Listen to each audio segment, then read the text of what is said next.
You wouldn't believe how many times I heard from friends, colleagues, candidates in the industry that, oh, I didn't get the job because I just wasn't the right cultural fit. And what does that mean? So, as it turns out, these guys in their 30s, early 40s are too old. In some industries like tech, creative, marketing, I see it more and more often that early 20s candidates are favored.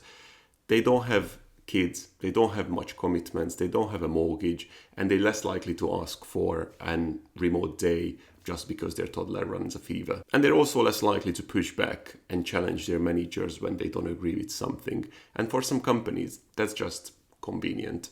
But here's the twist. The exact same managers will tell me that these kids, grads, and the new generation don't know what hard work is.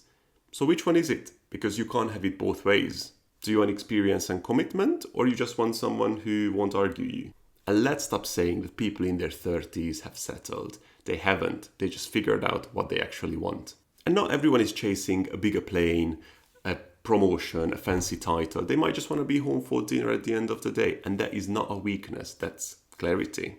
I heard once on a podcast that airlines, like low-budget airlines, much prefer hiring graduates like young trainee pilots in their 30s and perhaps even early 40s because they are more reliable. They won't jump the gun immediately as a promotion opportunity comes in from a bigger, more prestigious airline. They just want to be home for dinner, so they're happy to fly shorter routes. They're stable, they're experienced, and they're in it for the long game.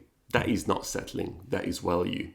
And maybe, it isn't actually about the candidates. I've seen managers in positions who don't belong there.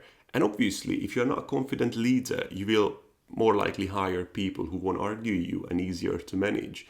But easier to manage doesn't actually mean that they're going to be better. Look, I'm not saying don't hire grads. That's absolutely not the case. I'm just saying don't put them in positions that would require more experience. And also, don't exclude more established people just because they figured out what they want. A blended team, junior energy with the senior reliability. It works. But it takes leadership, not just vibes and beanbags. So what do you think? Have you seen this happen? I would love to hear your take.